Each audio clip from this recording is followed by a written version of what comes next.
Hello प्यारे बच्चों, कल हमने पढ़ा था spectrum, emission spectrum and absorption spectrum. उससे पहले हमने पढ़ा था एक ऑब्जेक्टिव टाइप समझो या न्यूमेरिकल प्रॉब्लम समझो।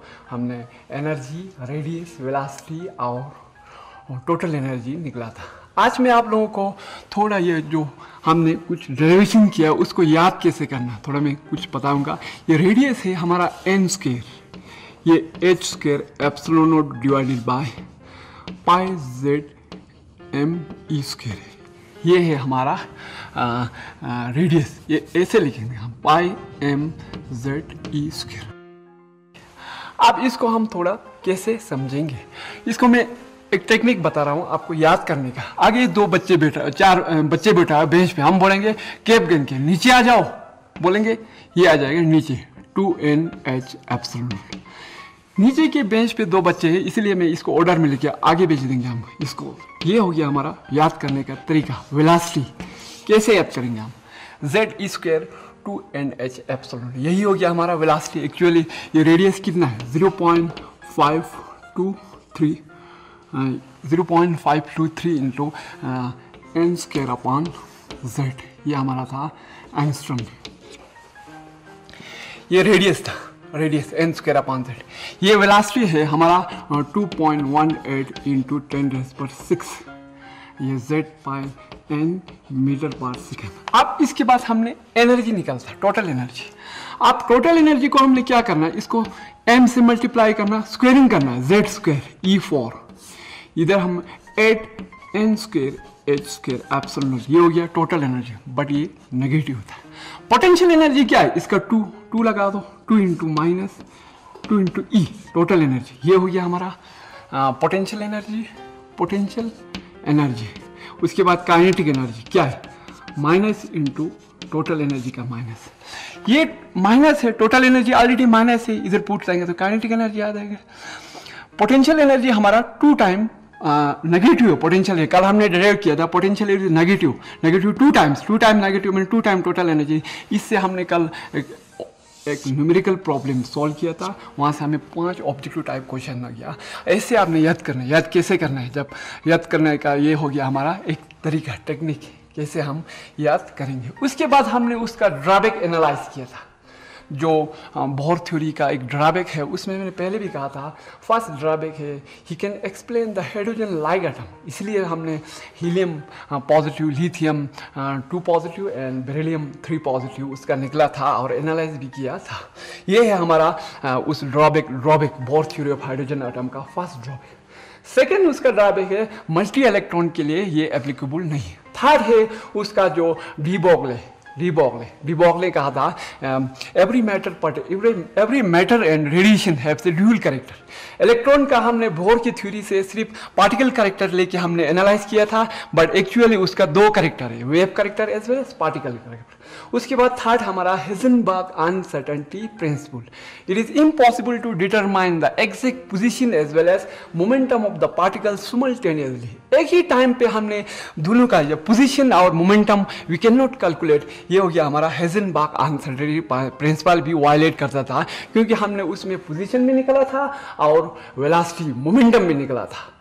और उसके बाद वो जब हम स्पेक्ट्रम इलेक्ट्रिक फील्ड में लगाते हैं उसको कहते हैं हमारा स्ट्रक इफेक्ट, और जब मैं मैग्नेटिक फील्ड में लगाता है उसको होता है ज़ीमन इफेक्ट। ये ऑब्जेक्टिव टाइप क्वेश्चन में कभी कभी आते हैं स्ट्रक इफेक्ट। जब ये स्पेक्ट्रल लाइन, जब हम स्पेक्ट्रम देखते हैं और स्पेक्ट्रल लाइन इलेक्ट्रिक फील्ड में लगाता है वो स्प्लिट हो जाता है। जब आप हायर क्लास में जाएंगे इसके बारे में है, और मैग्नेटिक फील्ड में लगाते ज़ीमन इफेक्ट। ये हो गया हमारा कल का जो टॉपिक हमने पढ़ा था। उसके बाद हमने पढ़ा था spectrum, splitting of white light into its constituent colour, उसको हम स्पेक्ट्रम कहता है। Rainbow is the one of the most beautiful spectrum in nature. उसके बाद हमने एक एटॉमिक गैस को उसको हीट किया था। जब हीट किया था वहाँ से रेडिएशन आ गया, रेडिएशन को हमने प्रिज्म में पास किया। प्रिज्म में पास किया तो हमें एक स्क्रीन पे एक स्पेसिफिक वेवलेंथ आया, स्पेसिफिक पार्टिकुलर वेवलेंथ, उसको हम स्पेक्ट्रम कहते हैं। अब स्पेक्ट्रम 2 टाइप का है, एक इमिशन स्पेक्ट्रम और एक एब्जॉर्प्शन स्पेक्ट्रम। इमिशन स्पेक्ट्रम में क्या होता है, इलेक्ट्रॉन जंप कर जाता है हायर ऑर्बिट में, जब जंप कर जाता है नीचे एक्साइट हो जाता है। एक्साइट मीन बच्चे जब एग्जाम देते हैं, जब पास हो जाते हैं, एक्साइट हो जाते हैं, थोड़ा सा एक्साइट, उसके बाद धीरे धीरे वो ग्राउंड स्टेट में आ जाता है। इसी तरह हमारा इलेक्ट्रॉन भी जब एनर्जी मिलती है, जब हम इलेक्ट्रिक करंट देते हैं, हीट देते हैं, वो इलेक्ट्रॉन जम कर जाता है बाहर एक्साइटेड स्टेट में। उसके बाद जब नीचे आता है ना, वहाँ से रेडिएशन या फोटोन इमिशन होता है, और वो फोटोन हम प्रिज्म के थ्रू एनालाइज करेंगे, वहाँ हमें स्पेक्ट्रम आ जाएगा। उसको हम डिस्क्रीट इमिशन स्पेक्ट्रम या लाइन स्पेक्ट्रम, वो स्पेक्ट्रम कंटिन्यूस नहीं आया। पहले हमने पढ़ा था, मैंने भी, जो रेनबो का जो स्पेक्ट्रम है कंटिन्यूस है, और जहाँ रेड आएगा ना, डार्क रेड, उसके बाद डार्क रेड कम कम कम हो जाएगा, वो स्पेक्ट्रम कंटिन्यूस स्पेक्ट्रम है। यहाँ हमें डिस्क्रीट स्पेक्ट्रम आता है, discrete spectrum is well line spectrum. Example हमने से समझा था, जब यहाँ वायलेट एंड रेड आएंगे, अगर आएंगे, एग्जाम्पल है ये, अगर हम कलर के बारे में, कलर लगा के, इसमें कलर विदाउट कलर भी आते हैं, कोई रेडिएशन जिसका कलर नहीं होता है वो भी आते हैं, लेकिन हम कलर के थ्रू समझेंगे। अगर वायलेट और रेड आ जाएंगे, बाकी कलर इसमें नहीं आएंगे, पर्टिकुलर स्पेसिफिक। अभी हमारा जो विजिबल स्पेक्ट्रम का है, हमारा 400 एंगस्ट्रम से 7800 एंगस्ट्रम, ये हो गया हमारा विजिबल स्पेक्ट्रम का। 7800 है, ये हो गया वेवलेंथ और विजिबल स्पेक्ट्रम का वेवलेंथ, इसके बीच में आते हैं।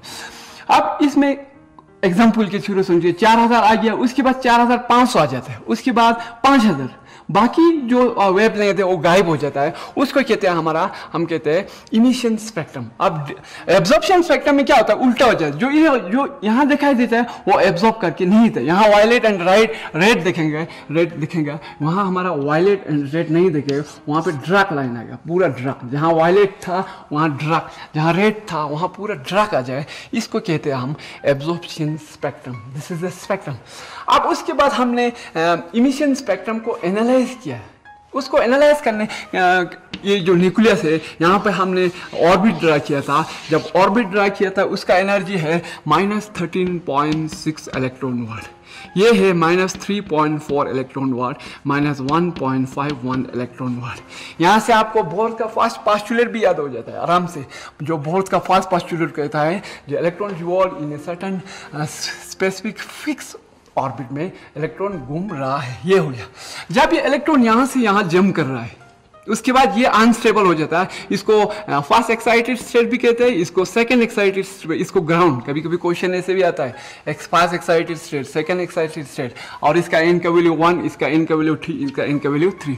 जब ये नीचे हो जाता है, यहाँ से हमारा रेडिएशन आता है, इसी को हम कहते हैं क्या, इमिशन स्पेक्ट्रम। अब मैथमेटिकली हम समझेंगे तो ई फोटोन, ये फोटोन जो इमिट करता है, ये फोटोन ये इमिट करता है, ये होता है energy gap E2 minus E1 या En2 माइनस En1। ये सेकेंड ऑर्बिट से फर्स्ट में जंप किया, ये हो गया photon. What is photon? Photon is equal to actually h mu, ये प्लैंक कांस्टेंट भी कहते हैं इसको हम, n2 माइनस n1।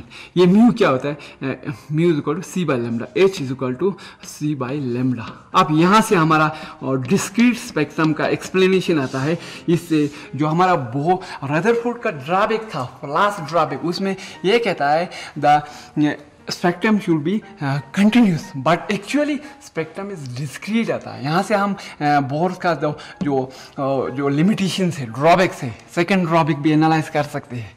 अब यहाँ से क्या होता है, जो ये वेवलेंथ है ना, ये डिस्क्रीट आ जाएंगे। कैसे आ जाएंगे? जब ये एनर्जी गैप डिस्क्रीट है, यहाँ से डिस्क्रीट, यहाँ का हम एनर्जी गैप देखते हैं, यहाँ में 10.2 आ जाएगा, इन दोनों का गैप्स 10.2 आ जाएगा। अब ये एनर्जी डिस्क्रीट है तो हमारा वेवलेंथ भी डिस्क्रीट होता है। यहाँ से हमारा एक्सप्लेनेशन होता है डिस्क्रीट एटॉमिक स्पेक्ट्रा। जो रदरफोर्ड कह रहा था continuous emission spectra, Rutherford can not explain the discrete atomic spectra. ये हो गया हमारा डिस्क्रीट एटॉमिक स्पेक्ट्रा का एक्सप्लेनेशन।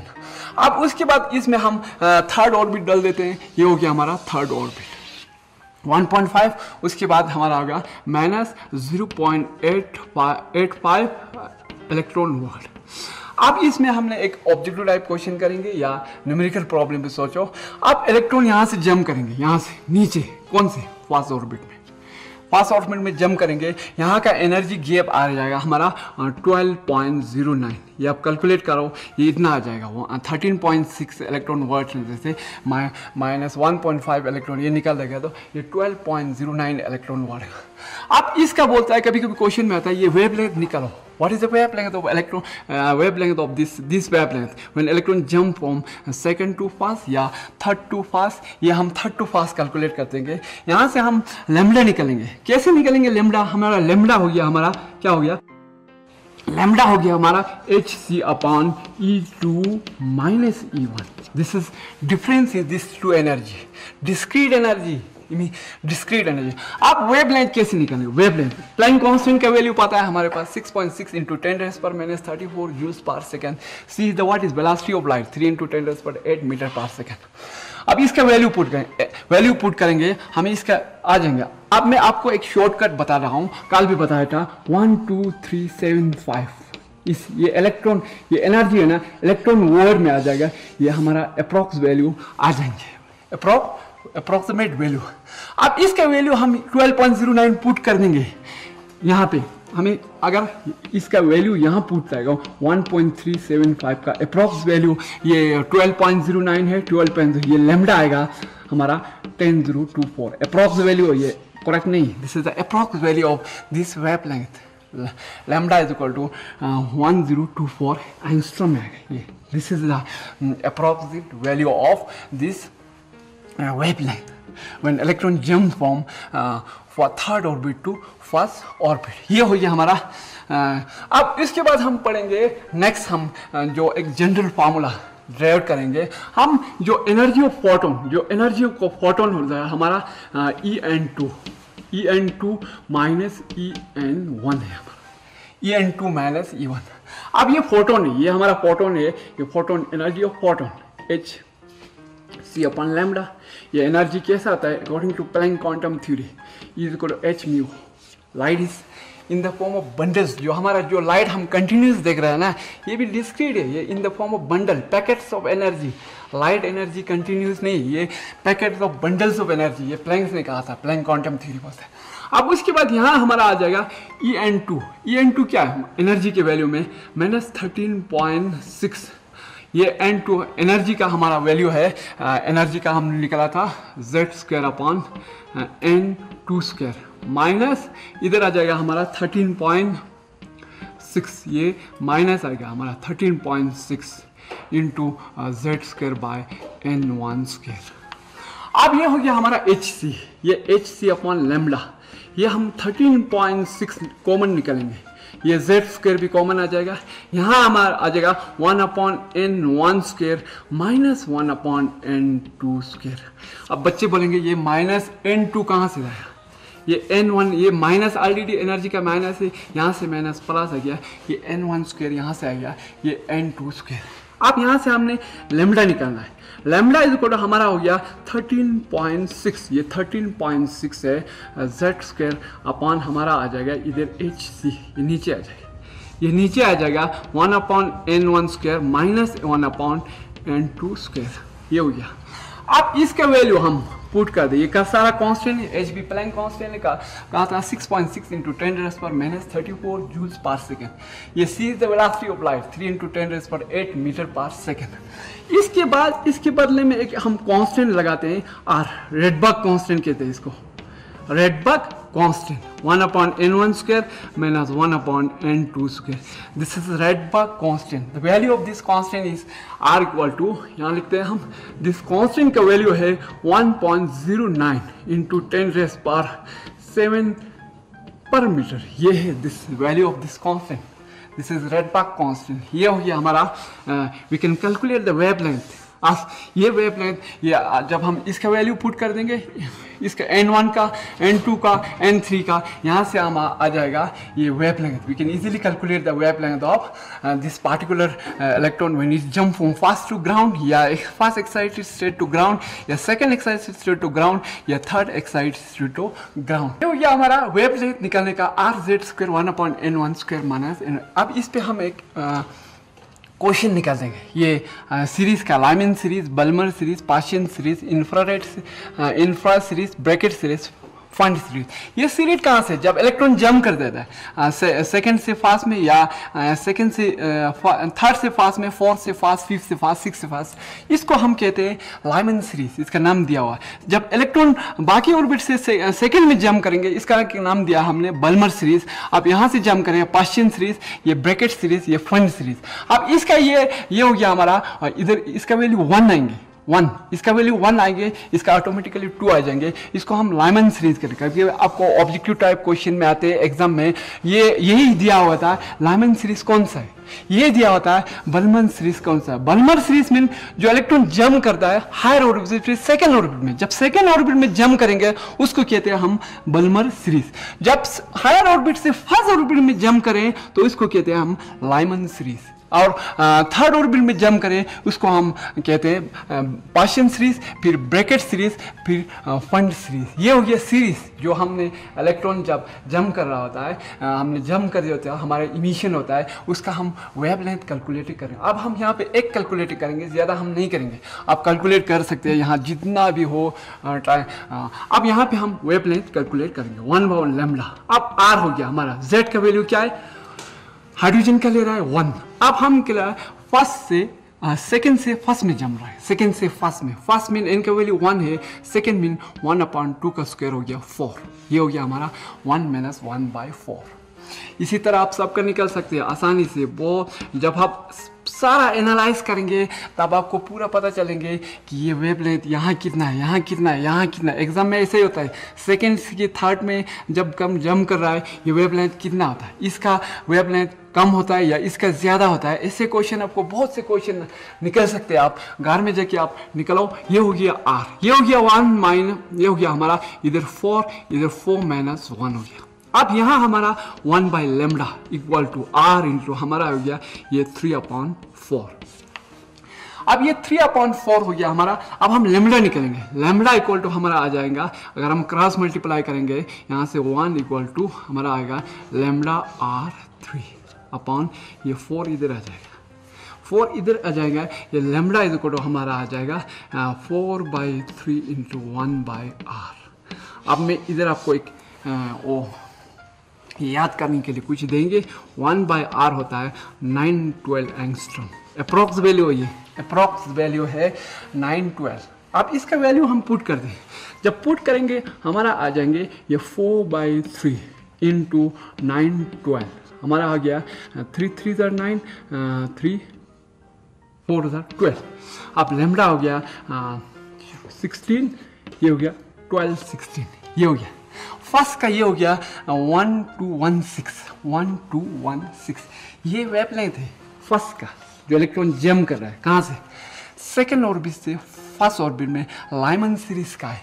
अब उसके बाद हम लास्ट का निकाल लेंगे, बाकी मैं नहीं निकालूंगा। इसी तरह आप निकलते जाओ, लास्ट में हम एनालाइज भी करेंगे। अब ये हो गया लास्ट का मैं निकाल रहा हूँ 1/λ r/z²। ये हो गया, ये लास्ट का कितना है, इनका वैल्यू 1 है। लास्ट का वैल्यू हमारा इन्फिनिटी है, इन्फिनिटी।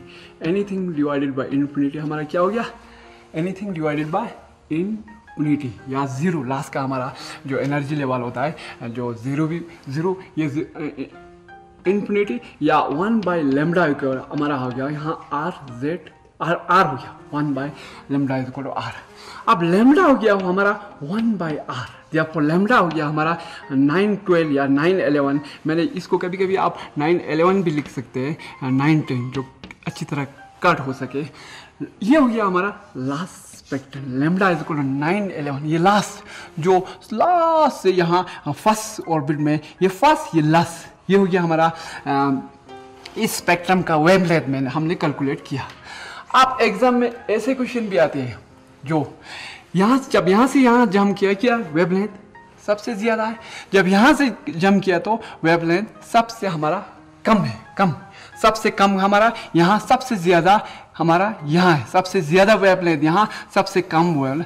तो आप एग्जाम में ऐसे क्वेश्चन होता है जब n2 से n1 में जंप कर रहा है, लैम्डा इज इंक्रीज व्हेन यहाँ से नीचे जम करता है, lambda is decreasing, wavelength decreasing, ऐसे क्वेश्चन आता है। कभी कभी पूछते हैं लामेन सीरीज का सेकंड से फर्स्ट, उसके बाद बाल्मर सीरीज का आप निकल सकते हैं यहाँ से। यहाँ सबसे लॉन्गेस्ट वेवलेंथ कहाँ से आएगा, यहाँ से शॉर्टेस्ट ट्रांजिशन में। लॉन्गेस्ट वेवलेंथ शॉर्टेस्ट ट्रांजिशन से हमारा स्मॉलेस्ट वेवलेंथ लॉन्गेस्ट ट्रांजिशन से, ये भी आता है। कभी कभी क्वेश्चन में ऐसे भी पूछते हैं, shortest wavelength of Balmer series N3 to N2, longest wavelength of Balmer series is N2 to N3 to 2, shortest is N to N2। इसी तरह यहाँ भी है, लॉन्गेस्ट कहाँ से होता है, ये शॉर्टेस्ट ट्रांजिशन में लॉन्गेस्ट, ये याद रखना, शॉर्टेस्ट ट्रांजिशन में लॉन्गेस्ट वेवलेंथ, लॉन्गेस्ट ट्रांजिशन में शॉर्टेस्ट वेवलेंथ। ये कंफ्यूजन नहीं होता, ये एग्जाम में आते हैं ऐसे क्वेश्चन। और इसमें भी है, जब शॉर्टेस्ट ट्रांजिशन यहाँ से आएगा 5 to 4, हमारा शॉर्टेस्ट ट्रांजिशन में लॉन्गेस्ट वेवलेंथ, लॉन्गेस्ट ट्रांजिशन में शॉर्टेस्ट वेव लेंथ, ये इसमें भी आ जाएगा। और यहाँ जब आगे आगे जाएगा इसका वेव लेंथ इंक्रीज हो जाएगा। आप एनालाइज करो, यहाँ से 12.16 आ गया, यहाँ हमारा आ जाएगा इससे ज़्यादा, यहाँ भी निकालो, अब सारा निकालो। जब आप सारा निकलेंगे आपको यहाँ से कुछ नॉलेज भी मिल जाएगा, ये आप कंपेयर भी कर सकते हैं, इससे ये कंपेयर करो, रेशियो निकालो यहाँ से, ये जो सीरीज का वेव लेंथ का, ये हो गया हमारा ये energy level diagram of hydrogen atom. अब इसी से हमारा और एक क्वेश्चन है जो यूनिक ट्रांजिशन का, एक यूनिक ट्रांजिशन, वो हम सिलेबस में नहीं है, हम नहीं पढ़ेंगे। इसके बाद ये हो गया हमारा लास्ट कंप्लीट हो गया। इसके हम थोड़ा रिवाइज करेंगे जो हमने पढ़ा था, डिटेल से नहीं करेंगे, हम ऐसे शॉर्टकट में पूरा पढ़ेंगे। सबसे पहले हमने पढ़ा था उसमें रदरफोर्ड एटॉमिक मॉडल, रदरफोर्ड ने न्यूक्लियस डिस्कवरी किया था, उसमें हमने इम्पैक्ट पैरामीटर पढ़ा था और हमारा डिस्टेंस ऑफ क्लोज अप्रोच। उसके बाद हमने ड्रॉबैक एनालाइज किया था, he can not explain the discrete atomic spectra as well as it cannot explain the stability of atom। और उसके बाद आया था हम बोर्स एटॉमिक मॉडल।